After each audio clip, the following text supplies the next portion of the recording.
Jovem Pan Especial. Coronavírus.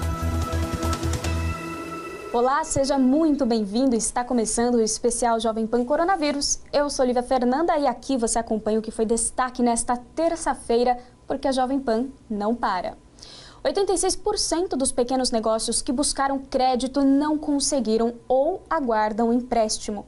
Um levantamento do Sebrae mostra que 90% das empresas de micro e pequeno porte registram queda na receita em 2020. O presidente do Sebrae, Carlos Melles, conversou com a Jovem Pan e detalhou essa situação. Vamos acompanhar. Bom, a gente sabe que a crise é devastadora para qualquer tipo de empresa. As micro e pequenas empresas, muitas sofrem porque não tem capital de giro, tem poucos funcionários, mas muitas empresas tiveram que mandar esses funcionários embora, pagando todos os direitos, obviamente. E eu pergunto, por que existe crédito na praça, mas as empresas não conseguem pegar esse dinheiro? Pois é, nós estamos falando aí de alguma coisa quase que, em termos de unanimidade, são 99,1% das micro e pequenas empresas do Brasil. Quer dizer, é todo o tecido que sustenta esse Brasil. Do boteco, da quitanda, da padaria, esse é o povo do que nós estamos falando em vários segmentos. O segmento de moda, de serviços, da construção civil, enfim. Esse público, especialmente o de 80 a 360 mil reais de faturamento, que são os micro e pequenos empresários, não tem tido acesso a crédito.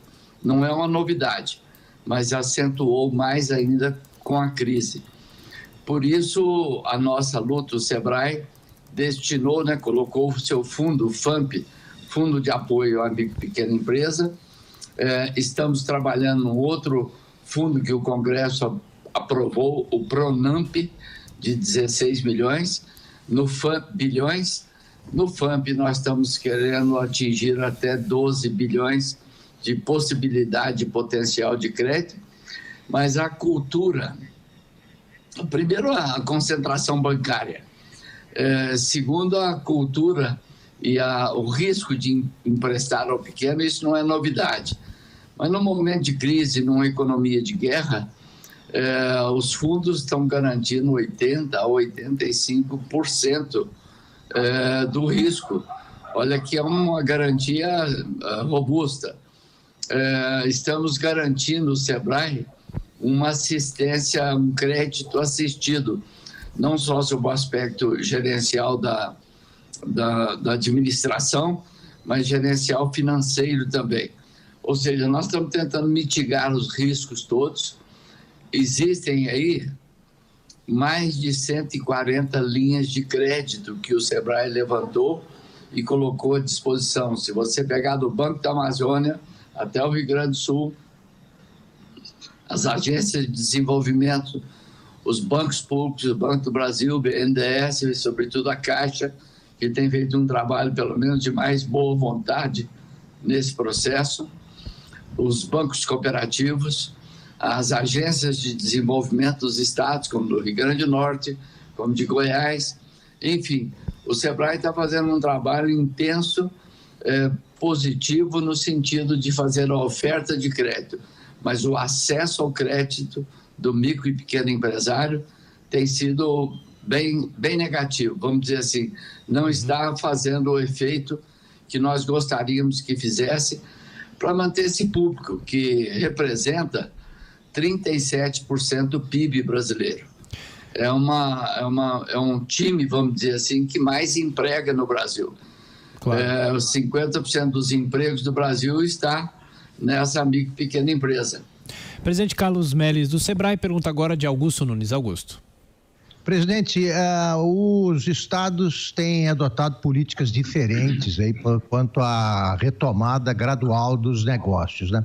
No setor que o senhor preside, qual estado tem adotado a melhor política para a retomada da economia quanto a micro e pequenas empresas? Pois é, Augusto, Você diz, um prefeito amigo meu me disse o seguinte, falou, olha, eu estou numa situação difícil.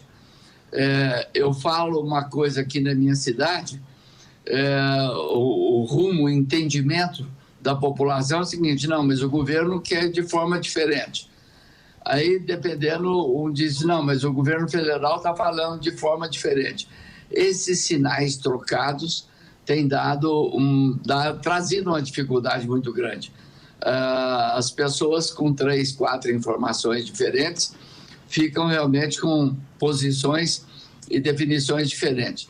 Mas eu diria que Minas, pelo menor número de Covid, os hospitais, vamos dizer assim, os leitos praticamente vazios, e a economia retomando, sofreu muito, todos sofreram muito, sobretudo o pequeno produtor rural em produtos perecíveis, no caso de queijo, isso é muito difícil, na verdura, que você tem que ir da mão para a boca.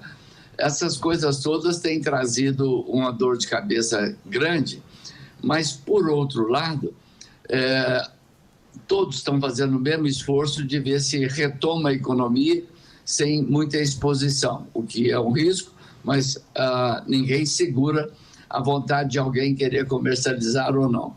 Mas o que é mais importante, também muito importante, Augusto, é que o ano passado o Sebrae trabalhamos 12 meses num programa que é o Sebrae Rede, o Sebrae para atender, o Sebrae que o Brasil precisa, e elegemos a digitalização, tornar o micro e pequeno empresário cada vez mais digital, mais contemporâneo, mais moderno.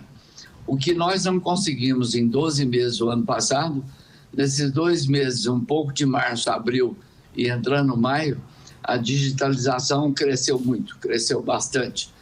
E nós estamos fazendo, por outro lado, muitas parcerias, desobstruindo canais e intensificando o comércio digital, intensificando a entrega porta a porta, faz por WhatsApp, faz por um canal de aplicativo, enfim. Eu não saberia te colocar o estado que está dando mais ou melhor resultados, mas eu sei que o estado de Minas, pelo menos na questão do coronavírus, Paraná também está numa situação relativamente positiva, parece que tem dado um pouquinho mais de flexibilidade à abertura do comércio. Presidente, agora a pergunta de Rodrigo Constantino, que está nos Estados Unidos. Constantino. Bom dia, presidente. O acesso ao crédito é realmente um desafio para as pequenas e médias empresas, ainda mais no Brasil. Mas mesmo assim, a gente sabe que só botar dinheiro como crédito na conta dessas empresas não substitui a retomada da produção, né, dos serviços. Aqui nos Estados Unidos, que é um país muito mais rico, a gente já tem visto alguns pequenos empresários ou médios empresários desafiando as autoridades. Né? Um dono de uma academia em New Jersey abriu a academia mesmo contra ordens do governo. No Texas, vimos uma dona de um salão que chegou até a ir presa. A pergunta que eu lhe faço é se você começa a identificar, dentro do conjunto que a Sebrae representa, graus de desespero que podem levar a esse tipo de atitude, e quanto tempo, na média, o senhor acha que essas empresas pequenas e médias ou microempresas aguentam a mais de isolamento, ou seja, fechadas, sem poder atender o público? Então, Constantino, você sabe que o brasileiro é mais pacífico, eu diria que até mais obediente. Ele não tem essa disposição de independência, talvez, do povo americano. E aí, já que você está dizendo os Estados Unidos, nós estamos comparando os países que estão ajudando as pequenas empresas. Certamente o mais robusto ainda é os Estados Unidos, é o mais prontamente que chegou com a ajuda efetiva de capital de giro para a pequena empresa. A Alemanha fez bonito, tem feito também, como alguns outros países, o próprio México. No Brasil, nós ainda estamos bastante inibidos porque não tem o capital para retomada. O capital que nós propusemos era 30% de capital de giro com referência ao faturamento do ano anterior, para que ele pudesse voltar e retomar suas atividades. Obviamente, renegociou-se aluguel, renegociou-se dívidas anteriores, a parte fiscal o governo prorrogou, mas eu diria que Tanto é que o presidente Bolsonaro, a semana passada, liberou academia, salão de beleza, essa área da moda, na parte de serviços, que é muito dependente da ação pessoal, isso começa a ter uma pressão grande. E eu tenho a impressão que também, com os devidos cuidados, essas áreas vão se reabrindo. Há uma expectativa, o Sebrae está fazendo um trabalho muito forte de orientação, com planilhas muito bem feitas da retomada, de procedimentos de retomada. E nós estamos ficando, vamos dizer assim, com o prato feito na hora. Na medida que for abrindo, a gente tem uma prescrição de retomada muito bem feita, muito cuidadosa. Mas eu tenho a impressão que nesse mês de maio para junho, nesse final de mês de maio para junho, alguns estados mantêm. São Paulo diz que mantém 74% das suas atividades vivas. Nós temos que 80% da nossa micro e pequena empresa caiu, as vendas caíram. 69% foram buscar crédito, não acharam. Eu tenho a impressão de que isso está chegando no limite e nós queremos preservar o máximo essa micro e pequena empresa, porque ela é a maior empregadora do país. Então, dessa forma, eu tenho a impressão que alguns segmentos vão começar com absoluta, vamos dizer assim, rigor, distanciamento, as prevenções, já vão começar a retomar as suas atividades. E por causa dessa escalada no número de casos e mortes no Brasil e no mundo, muitos laboratórios já começam a testar vacinas potenciais contra o coronavírus. Nos Estados Unidos, uma vacina tem os primeiros resultados positivos preliminares. Para entender essa questão, a Jovem Pan conversou com o diretor do Laboratório de Imunologia do INCOR, o médico imunologista Jorge Calil. Bom, a gente sempre ouve falar que a situação só será resolvida de vez com uma vacina disponível para que as pessoas, claro, possam ser imunizadas. Essa vacina nos Estados Unidos, a previsão talvez no começo de 2021 já esteja disponível. E eu pergunto para o senhor, qual é a real verdade em relação a essa vacina? O que ela tem de diferente de outras que podem já trazer um resultado, de imunizantes que podem trazer já um resultado positivo nesse combate ao vírus? Veja, essa vacina dos Estados Unidos, ela na verdade, já se trabalhava há algum tempo no Instituto Nacional de Saúde dos Estados Unidos, tentando desenvolver uma vacina com RNA mensageiro contra o SARS. Quando surgiu o SARS-CoV-2, que causa a Covid e que é um primo, digamos, desse outro vírus, logo as pesquisas se voltaram para a vacina contra a Covid-19. O RNA mensageiro, que é a forma que essa vacina tem, ele contém a expressão, a informação genética que codifica para a proteína da espícula. A proteína da espícula é aquela que dá aquela forma de coroa ao vírus e é também aquela que se gruda nas células humanas para poder penetrar. O vírus não é um ser vivo, para ele continuar a se multiplicar, que todo ser vivo faz isso, ele tem que entrar e parasitar uma célula. Então ele precisa se ligar a esse receptor das células humanas que ele consegue penetrar, que é a enzima conversora da angiotensina, que não tem nada a ver com o vírus, que está nessas células. Então, a vacina da Moderna com RNA mensageiro, ela é injetada no indivíduo ela produz a molécula da espícula, que é utilizada para o vírus para entrar na célula, e o que ela quer fazer? Ela quer induzir anticorpos neutralizantes, ou seja, aqueles que grudem justamente nessa molécula, impedindo que o vírus penetre na célula. Doutor Jorge, pergunta agora de Rodrigo Constantino, que está justamente nos Estados Unidos. Constantino. Bom dia, doutor. A gente sabe que normalmente as fases de teste até a aprovação final de uma vacina pelo FDA e tudo mais são muito rigorosas, né? Tem sempre ali um cuidado muito grande, até porque já houve erros no passado, criaram lá aqueles movimentos anti-vacina e tudo mais. O senhor acha que por conta da pandemia que estamos vivendo agora vai ser muito mais célere isso? A gente vai atropelar certas fases? Como é que o senhor está vendo a expectativa para a aprovação final dessa potencial vacina? Olha, Rodrigo, realmente nós temos que tomar muito cuidado para não causar mais mal do que bem.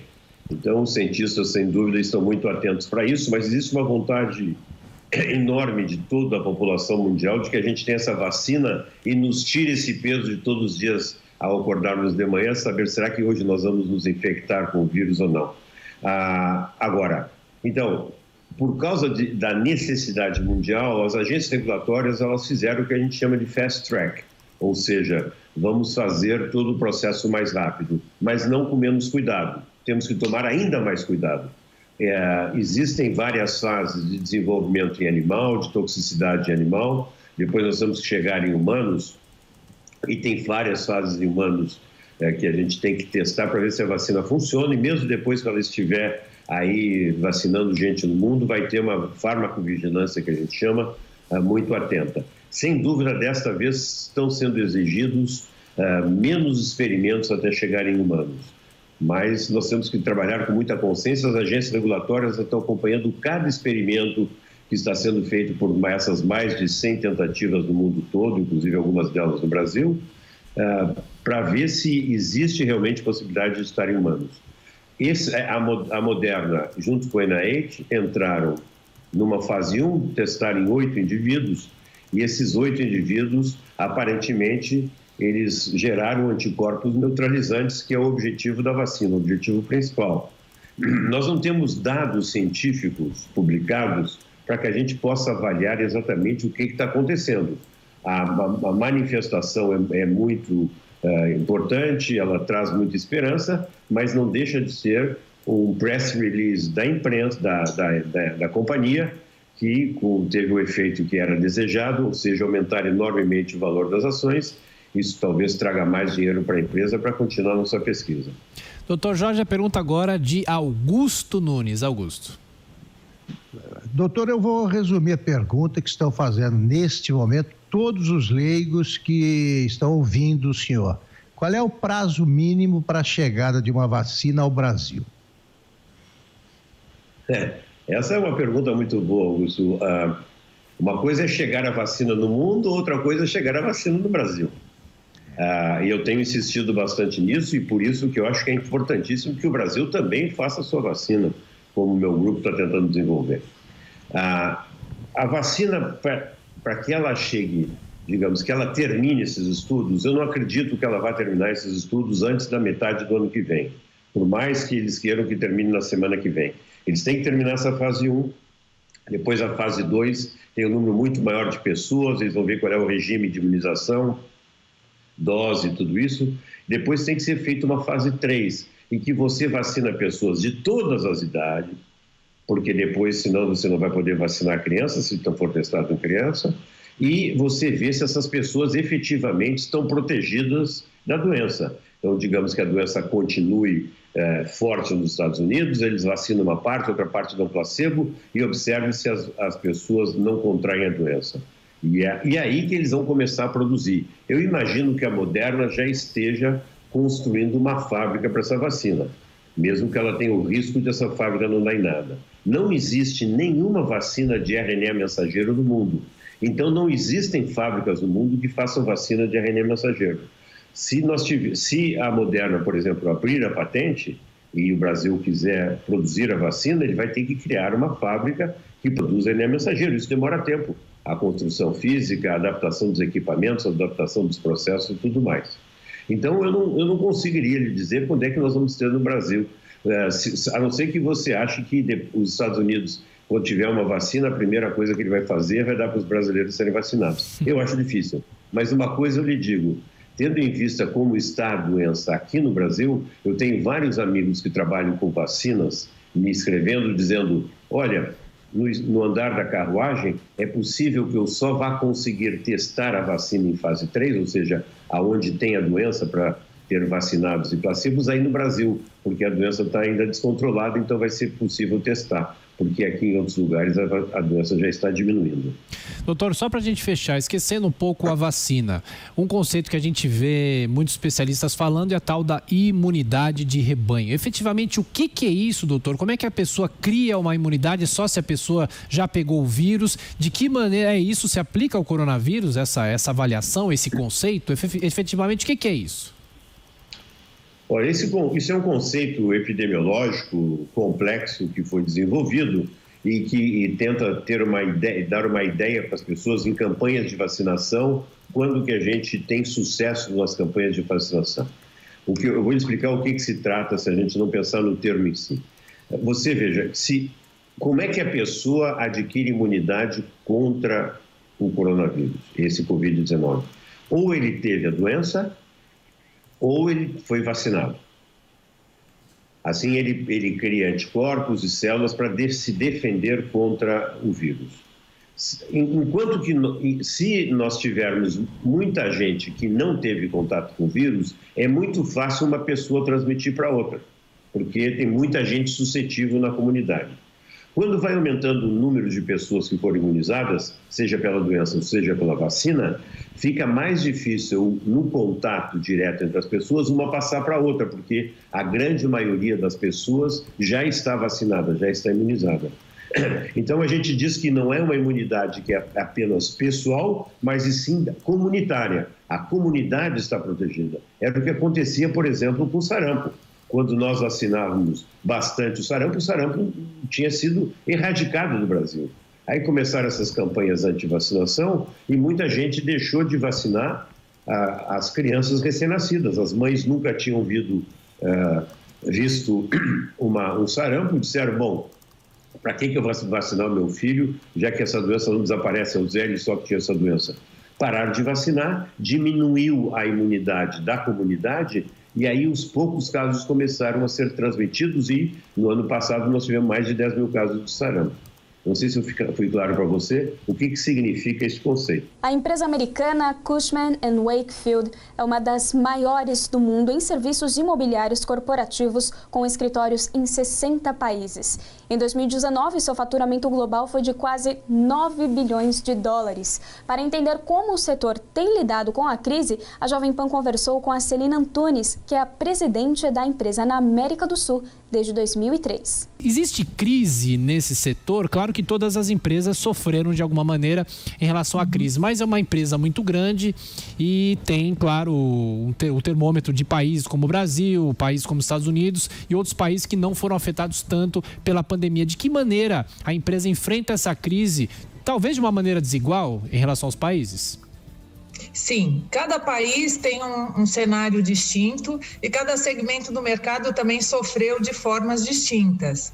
Você pegar o segmento de varejo, né, os shopping centers, as lojas, restaurantes, etc., esses sofreram efetivamente com a pandemia, tiveram que fechar suas operações e um monte de atuação em cima desse segmento foi tomada no sentido de tentar manter a ocupação desses espaços para pós-pandemia, né? Já o segmento de escritório corporativo e industrial tem outra vertente e sofreu menos do que o segmento de varejo. Mas, de forma geral, todos nós estamos sofrendo, ou com fluxo de caixa, ou com alguma interrupção de negócios, né? De forma geral, isso está acontecendo. Beto Caetano, a sua pergunta, Beto.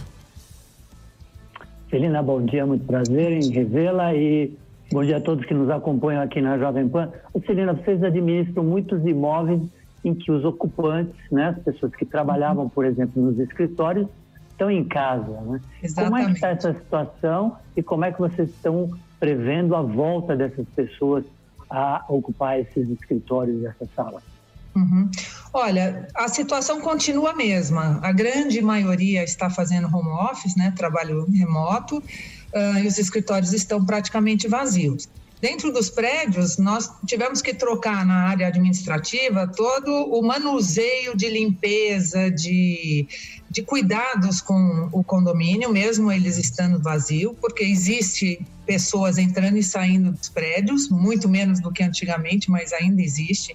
Então, o cuidado com a segurança, com a asepsia dos imóveis está muito grande. No retorno, Nós andamos fazendo pesquisa com os ocupantes, grandes ocupantes, nós trabalhamos na prestação de serviços com esses ocupantes, tanto na área de transações quanto na área de serviços, e fizemos uma pesquisa abrangente sobre como as empresas vão ocupar esses espaços pós-pandemia. A grande maioria está gostando do modelo de home office. 40 e poucos % dessas empresas nunca tinham trabalhado com modelo remoto, passaram a trabalhar e estão olhando com uma forma diferente esse formato de trabalho. Então, o pós-pandemia, a primeira coisa que vai acontecer é que as empresas não vão poder mandar todo mundo de volta para o escritório. Por quê? Os escritórios em São Paulo, no Brasil, de forma geral, são super adensados. Muito mais adensados que os escritórios em países mais desenvolvidos, como Estados Unidos, Europa e etc. Esse adensamento no momento de pandemia é péssimo. Então, todos nós, de alguma forma, vamos ter que rever o layout do escritório e tentar espaçar um pouco mais a distância entre pessoas nos escritórios. Você lembra que já há muitos anos os escritórios foram abertos, as salas fechadas caíram, não existe mais. Todos trabalham em espaço aberto, com ar-condicionado e um muito próximo ao outro. Então, essa reformulação do layout, ela vai levar um tempo mais longo para acontecer. Então, num primeiro momento, as empresas vão ter que se planejar para voltarem ao trabalho em etapas, ou fazendo rodízios de funcionários para que a distância entre os funcionários seja amplificada. Caso contrário, não há como voltar. Porque nós não estamos falando, ou pelo menos até o momento, de voltar ao trabalho tendo curado essa pandemia, com a vacina já funcionando, todo mundo vacinado. Depois que a vacina vier e realmente todos acharem que uma crise epidêmica dessa não vai ocorrer, pode ser até que os escritórios permaneçam como estão, mas nós não acreditamos nisso.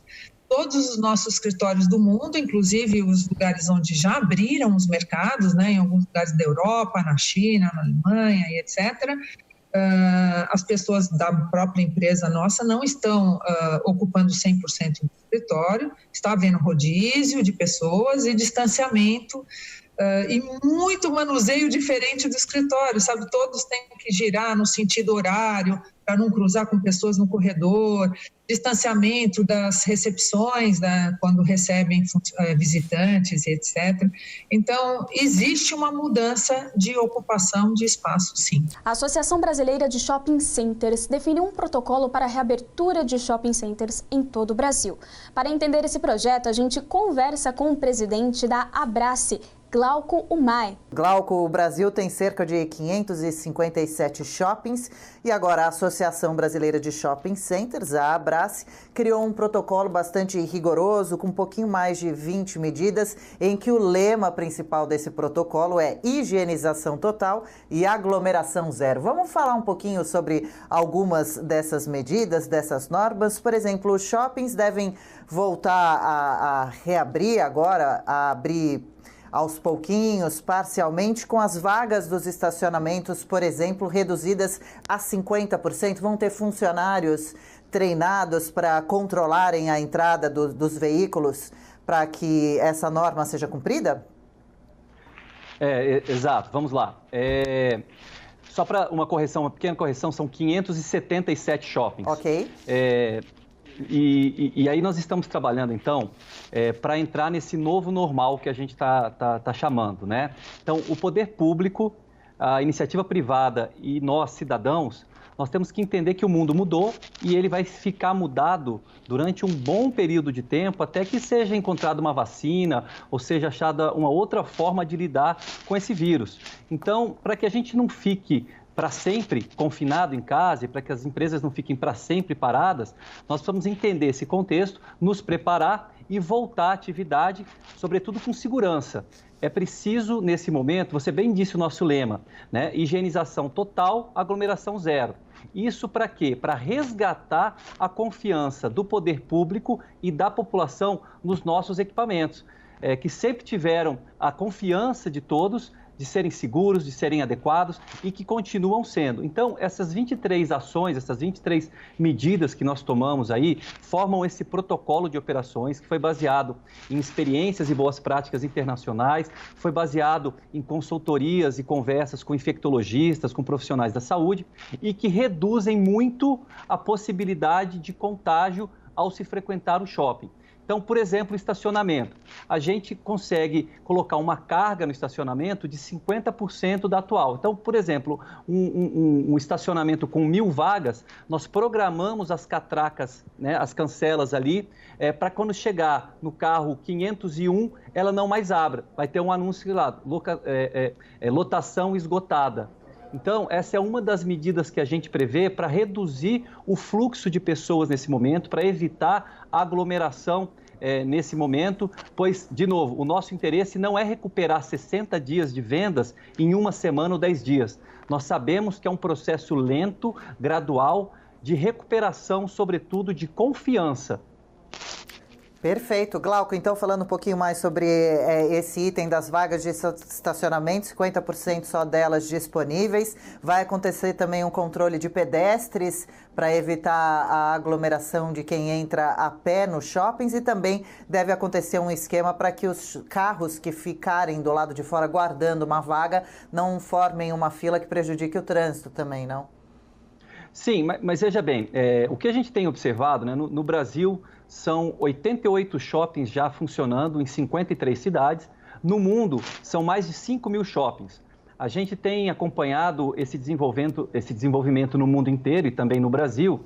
E o que a experiência tem se mostrado é que não está acontecendo aglomeração, correria para shopping. O que tem se mostrado é um fluxo de 30% a 50%, 50% no máximo aí, do fluxo tradicional no momento pré-pandemia. Então, a gente sabe que, nesse sentido, também está tendo uma acomodação do mercado. A população não está segura, não está confiante sobre vários aspectos. Aspectos de saúde, aspectos de perda de emprego, aspectos de perda de renda, para ir ao shopping consumir, passear. Então, o shopping está sendo utilizado para compras programadas e não para lazer e entretenimento nesse momento. Para você ter uma ideia, o tempo médio que um frequentador de shopping gasta no shopping no período pré-pandemia é de 76 minutos. Agora esse tempo caiu para algo por volta de 25 minutos. Então mudou esse comportamento do consumidor e naturalmente o fluxo de pessoas também mudou. Porque como a gente disse aqui, você não tem opções de lazer, de entretenimento, você tem algumas operações fechadas ainda. Então o shopping está sendo utilizado como equipamento de compra. Então não causa grande aglomeração. E em média, um shopping ele tem capacidade de um número X de pessoas dentro e ele já opera com uma capacidade de 70%, 80%. Então, nós estamos falando agora de um período em que um shopping que ele, por exemplo, cabe-se 1.000 pessoas, nós vamos frequentar esse shopping aí com 400, 350 pessoas. Então, tem muito espaço, é seguro, tem processos de higienização e sanitização constante, entre outras práticas. Então, essa questão de aglomeração, de corrida louca para o shopping, nesse momento, nenhum lugar do mundo isso houve e nem aqui no Brasil também. Precisa analisar direitinho os países e também, de qualquer forma, tomar muito cuidado e se planejar. Os estados do Brasil também são muito diferentes. Aqui em São Paulo nós não temos muitas opções de divertimento e praias. Os shoppings costumam encher bastante mesmo. As pessoas vão realmente para passear, para olhar, para tomar um picolé que seja. Mas, enfim, provavelmente essa retomada vai ser mais gradual mesmo. Inclusive, assim como as vagas de estacionamento, os shoppings começam a reabrir também com as praças de alimentação. E eu chamo a atenção para as imagens que a gente exibe enquanto a gente conversa. Deu para ver em uma delas algumas mesas já demarcadas com adesivos, mesa interditada. Então a praça de alimentação, os restaurantes também vão estar trabalhando com o número de mesas restringido à metade. 50% das mesas intercaladas, uma sim, uma não. Aí a gente vê a imagem de bancos também interditados para que justamente as pessoas não fiquem sentadas muito pertinho. Exato, perfeito. A ideia é evitar a aglomeração de pessoas e manter esse afastamento social. Então, a solução é trabalhar com uma carga reduzida na praça de alimentação e nos restaurantes. Isso pode se dar adesivando as mesas, né? Colocando, olha, essa mesa não pode ser utilizada, então pula para a próxima mesa. Ou alguns shoppings têm retirado as mesas e as cadeiras, espaçando melhor as que lá ficam. Então, a ideia é essa, de você manter esse isolamento, e aí, como isso vai ser operado, cada shopping tem a sua melhor solução, porque alguns shoppings têm a mesa presa no chão, parafusada ou colada, então coloca-se esse adesivo. Por exemplo, outra questão interessante de isolamento é as escadas rolantes, né? Vão ser adesivadas para que tenha um consumidor a cada 3 degraus. Né? Legal. Os elevadores, por exemplo, ou vão ser fechados ou vão ter uma capacidade limitada, devido ao tamanho dele ali, a 2 ou 4 passageiros. Então, todas essas medidas estão sendo feitas com muito cuidado para a gente poder garantir a segurança do nosso consumidor e do nosso funcionário. Certíssimo. E também cinemas, teatros e áreas kids, a princípio, permanecem fechados. O horário de funcionamento dos shoppings também deve ser alterado. Lembrando, como o Glauco está dizendo para a gente, cada shopping individualmente vai analisando também a sua situação individual e real, né? Também devem acontecer medições de temperatura. E já eu quero falar com o Glauco sobre os serviços como drive-thru, por exemplo, que a gente tem ouvido já falar que devem acontecer na reabertura dos espaços dos shoppings, mas antes eu quero colocar o Marcelo Matos, Glauco, na conversa com a gente. Ele tem uma pergunta para você também. Matos, por favor. Olá, bom dia, Adriana, bom dia, Glauco, prazer tê-lo conosco aqui na Jovem Pan.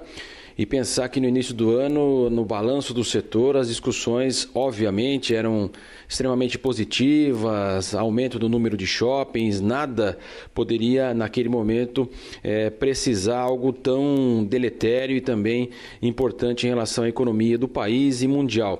Mas falando até questões mundiais, como é que vocês têm acompanhado, Glauco, a reabertura em outros mercados e também a questão do consumidor?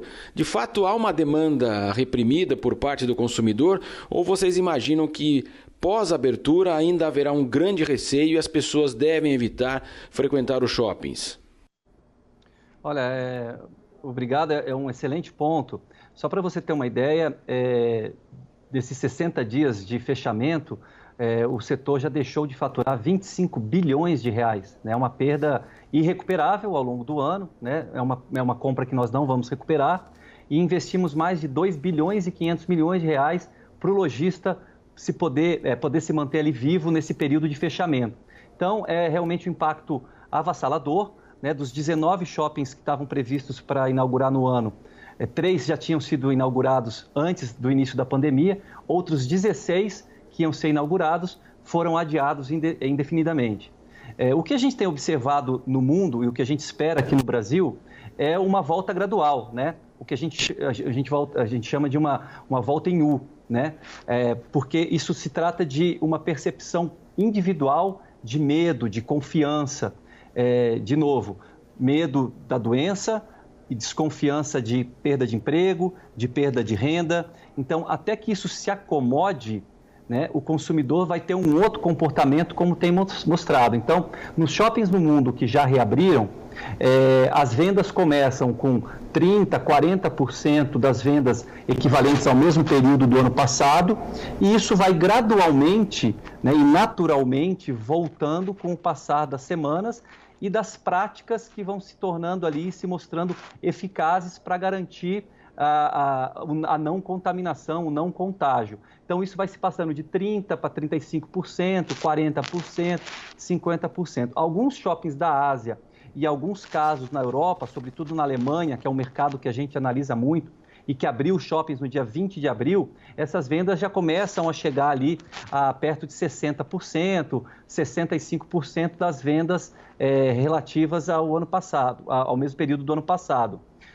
A gente entende que existe uma demanda, né? Mas não é uma demanda que vai causar loucura e correria aos shoppings, porque existem outros canais também que estão sendo utilizados, como drive-thru, como e-commerce, como takeaway, que é aquela compra que a pessoa compra e leva para casa, né?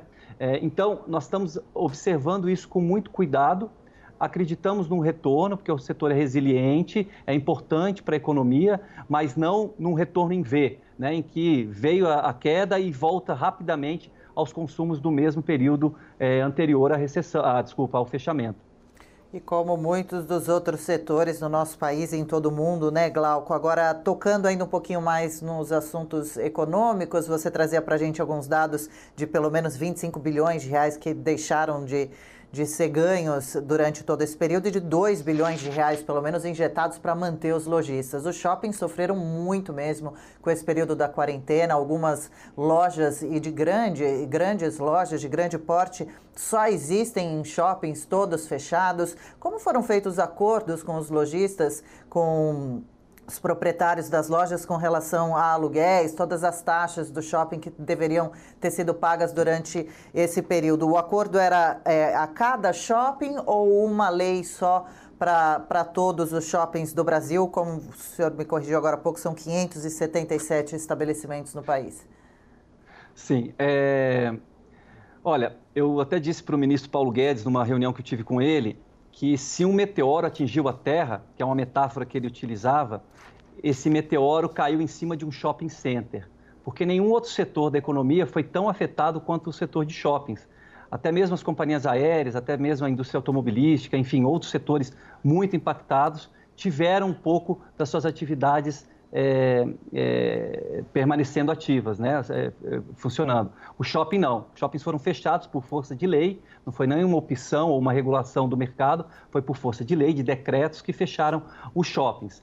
E isso nos chamou a atenção logo no primeiro instante, porque o nosso setor tem 105 mil lojistas participando. São 105 mil pequenos, médios e grandes empresários que colocam ali no shopping uma confiança muito importante de que vão se desenvolver e desenvolver seus negócios. E desses 105 mil lojistas, cerca de 60% a 65% são micro, pequenos e médios lojistas.